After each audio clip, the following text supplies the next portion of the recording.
அதுக்கும் அந்த ராசியினுடைய இயல்புக்கும் ரொம்ப முக்கியம். மேஷம்னா ஆடு, அதான் மேடம் அப்படின்னு சொல்லுவாங்க.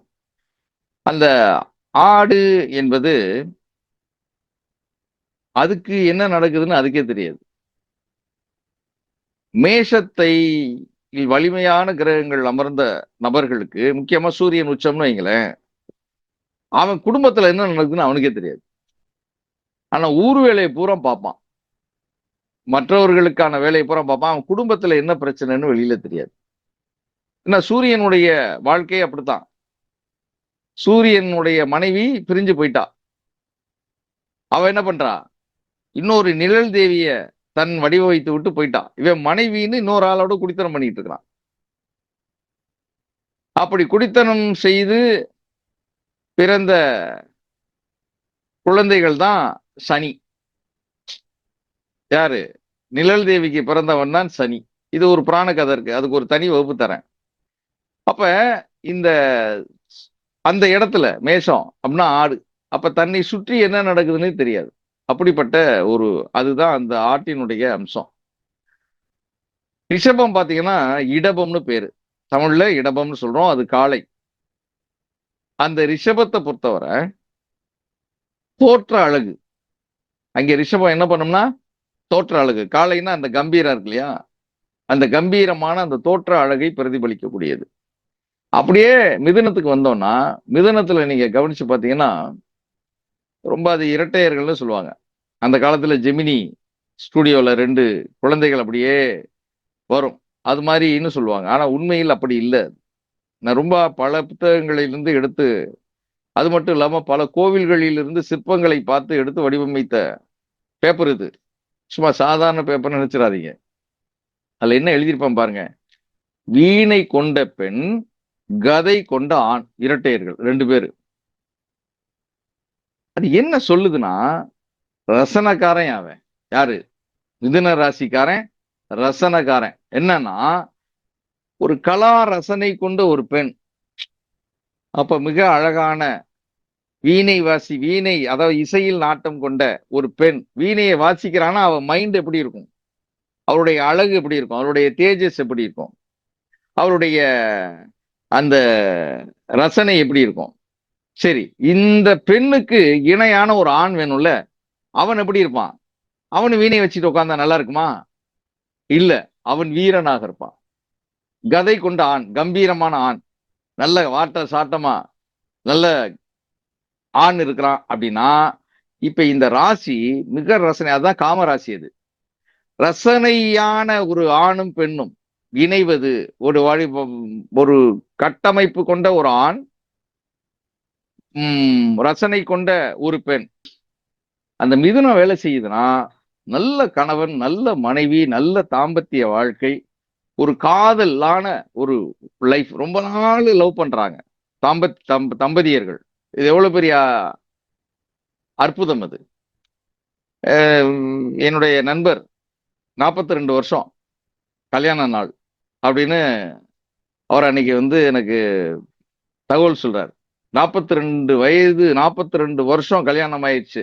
ஆனா அவங்க ரொம்ப இணைப்பிரியா தம்பதியினரா இருக்கிறாங்க. அப்ப எவ்வளவு பெரிய மகிழ்ச்சி. அப்ப அந்த மகிழ்ச்சி, இப்ப அவருக்கு 70 வயசுக்கு மேல ஆயிடுச்சு. அப்ப இந்த மகிழ்ச்சி பரிமாறிக்கொள்ளும் போது இதுதான் அந்த இணைப்பு, பிணைப்பு. அப்ப அந்த ராசியில வீணை கொண்ட பெண், கதை கொண்ட ஆண், அந்த கம்பீரம் அங்க இருக்கு. அதுக்கடுத்து கடகத்தை பார்த்தா நண்டு, நண்டு பிடி உங்களுக்கு தெரியும். நண்டு பிடினா மனம் அங்கேதான் இருக்கு, கடகத்துல தான் இருக்கு. மனம் எப்படிப்பட்டது? மனதிற்கு 8 கால் தான் இருக்கா? ஏகப்பட்ட கால் இருக்கு. அப்ப நண்டு பிடின்றது கடகம், அங்கே மனம் இருக்குன்ற ஒரு எச்சரிக்கை. அது நீர் ராசி இல்லையா, அது நண்டு. அதுக்கடுத்து சிம்மம், சொல்லவே வேணாம், சிங்கம், கர்ஜனை, காட்டுக்கே ராஜா அவர் தான், சூரியனுடைய வீடு. அதுக்கு கீழே பார்த்தா கன்னி, அது ஒரு கன்னி பெண். அவ்வளவுதானா? அப்படியே நகர்த்திடலாமா? இல்ல, அந்த கன்னி பெண் கல்யாணம் ஆகல. அந்த கன்னி முதிர் கன்னி, மைண்ட்ல வச்சுக்கோங்க. கல்யாணத்துக்காக காத்திருக்கக்கூடிய பெண். நாள் கடந்துகிட்டே இருக்கு, சரியான மாப்பிள்ளை அமையல. அப்ப அந்த பெண்ணினுடைய உணர்வுகள் எப்படி இருக்கும்? ஒரு ஏக்கம் இருக்கும் இல்லையா, அந்த ஏக்கம் தான் கன்னி. ஒரு எதிர்பார்ப்புகள், ஒரு ராஜகுமாரன் வந்து நம்மளை கூட்டிட்டு போக மாட்டானா என்ற ஒரு எதிர்பார்ப்புகள் இருக்கு இல்லையா, அந்த எதிர்பார்ப்புகள் தான் கன்னி. காலம் கடந்து கொண்டே இருக்கிறதே என்ற ஒரு பதட்டம் இருக்கிறது அல்லவா, அந்த பதட்டம் தான் கன்னி. வாழ்க்கை நல்லபடியா அமையுமா அல்லது தவறா போயிடுமா என்ற ஒரு எதிர்காலத்தை பற்றி பயம் இருக்கிறது அல்லவா, அந்த பயம் தான் கன்னி. அப்ப ஒரு கன்னி பெண் இருக்கிறாள் என்ற ஒரு ராசிய, அதுக்குள்ள எவ்வளவு நுட்பங்கள் இருக்குன்னு பாருங்க. கன்னியில இவ்வளவு வேலைகளும் இருக்கு. கன்னி ராசி இவ்வளவு தன்மைகளையும் கொண்டதாக இருக்கிறது. ஏக்கம், எதிர்பார்ப்பு, பயம், பதட்டம், குழப்பம் எல்லாம் அந்த கன்னியில இருக்கு. ரொம்ப கவனமாக அந்த கன்னி ராசியை கையாளணும்.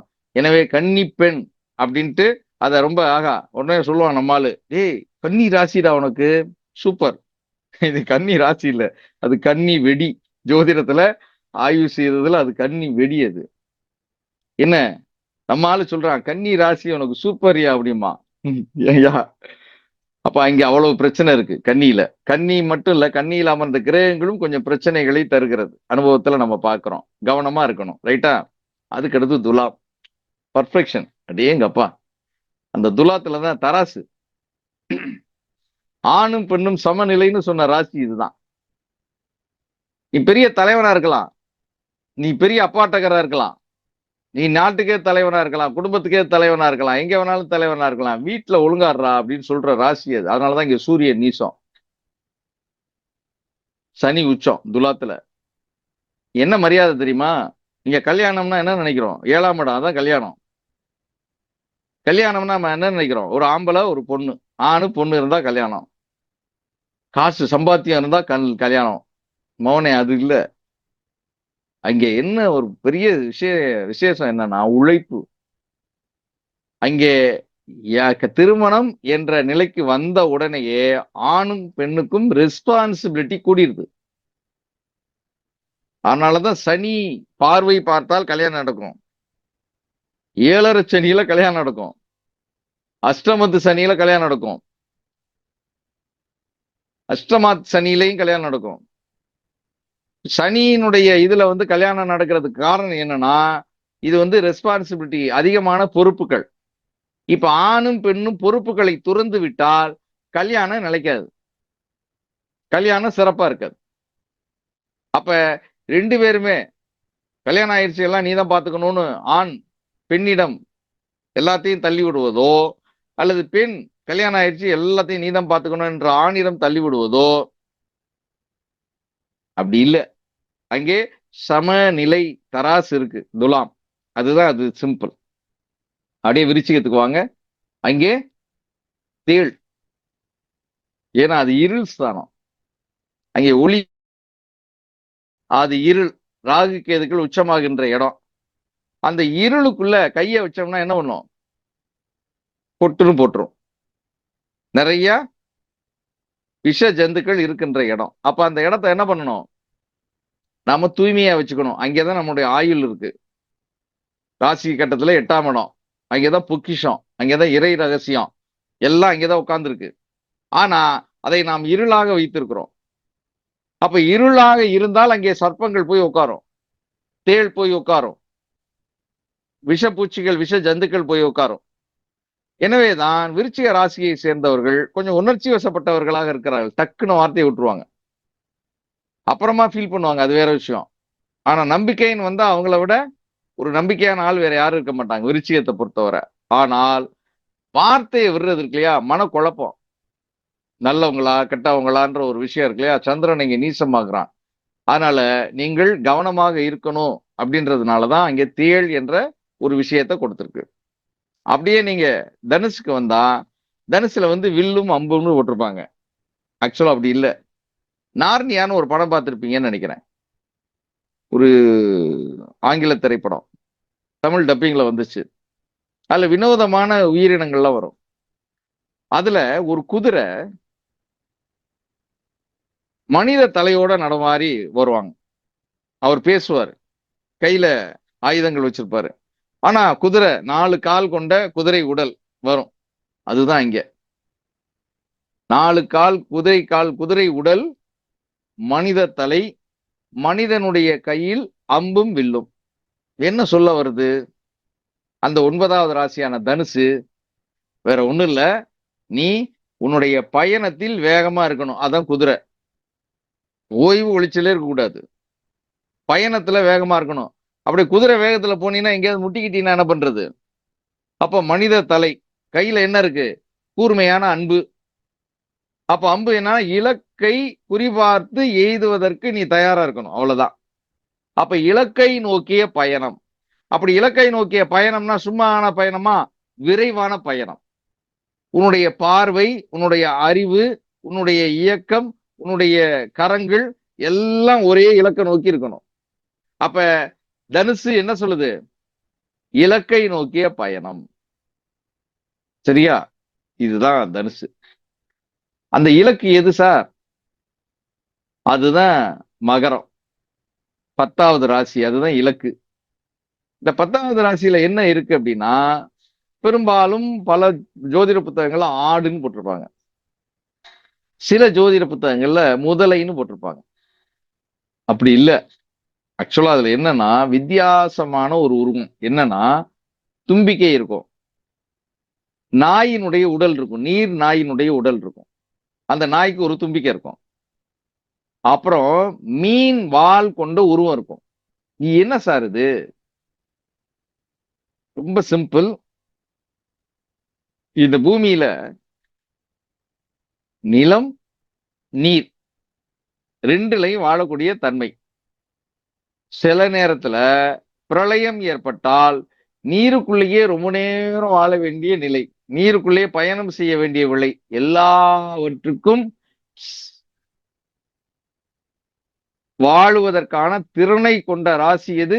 மகரம். மகரம் வலிமையாயிருச்சுன்னா அவனை எங்க கொண்டு போய் போட்டாலும், ஆளே இல்லாத தீவுல கொண்டு போய் போட்டு வந்தாலும் அவன் அந்த தீவையே வேற மாதிரி மாத்தி அவனை ராஜாவாயிடுவான். அந்த அளவுக்கு மகரத்தினுடைய இயக்கத்தன்மை. அப்ப அது என்ன சொல்லுதுன்னா, தும்பிக்கை, காற்றை ஆழமாக உறிஞ்சுகின்ற ஒரு தும்பிக்கை. நீர் நாய், நீர்ல நீந்துகின்ற அல்லது நீரிலேயே இருக்கின்ற வாய்ப்பு. மீன் வால், நீர்லேயே பயணம் செய்யக்கூடிய வாய். கால்கள் இருக்கு, நீர் நாய்க்கான கால்கள் இருக்கு. அதை வச்சுக்கிட்டு நிலத்திலையும் நடமாடும், நிலத்திலையும் வாழும் தன்மை கொண்டது. அப்ப இந்த தன்மை எதுல இருக்கு? மகரத்துல இருக்கு. அதனாலதான் அதுல ரொம்ப டீட்டெயிலா நான் கொடுத்துருப்பேன். அப்படியே நீங்க கும்பத்துக்கு வந்தீங்கன்னா, கும்பம் சொல்லலாம் வேண்டாம். ஒரு கும்பத்தை ஏந்திய மனிதன். அந்த மனுஷன் நல்லவனா கெட்டவனான்னு தெரியாது. கும்பத்துக்குள்ள இருக்கிற நீர் புனித நீரா, சாக்கடை நீரா, அல்லது காளி நீரான்னு தெரியாது. ஸோ அது கொஞ்சம் வித்தியாசமான ராசி தான். ரைட்டா? அதனால கும்பத்துல பார்த்த உடனே பவித்திரம்யா, சூப்பர்யா என்று தோணும். சரியா? ஆனா கொஞ்சம் எச்சரிக்கை உணர்வோட அந்த ராசியை நாம் அணுகணும். அதுல புனித நீரை நிரப்பி வைப்பது மிகச்சிறந்த பலன்களை தரும். அது கும்பராசியினுடைய பண்பு. அப்படியே மீனத்துக்கு போனா இரட்டை மீன்கள், லவ் பேர்ட்ஸ் மாதிரி இரட்டை மீன்கள். அத ஆக்சுவலா அந்த ராசி எப்படிப்பட்ட ராசி அப்படின்னா, அந்த ராசி தான் நிறைவான ராசி, 12வது ராசி. அந்த ராசி தான் மோட்ச ராசி. அந்த ராசி தான் அயன சயன ஸ்தானம் என்று இன்பத்தை தருகின்ற ராசி. அந்த ராசி தான் ஓய்வை தருகின்ற, தூக்கத்தை தருகின்ற ராசி. அந்த ராசி மட்டும் ஒழுங்கா வேலை செய்யலைன்னா நம்மலாம் பைத்தியம் ஆயிடுவோம். எல்லாம் அந்த இடத்துல இருக்கு. அப்ப அந்த அளவுக்கு அந்த தன்மைகள் கொண்ட காரணத்தினால அங்கே மீனம், அந்த 2 மீன்கள் எப்பொழுதும் நெருங்கி இருக்கின்ற 2 மீன்கள்.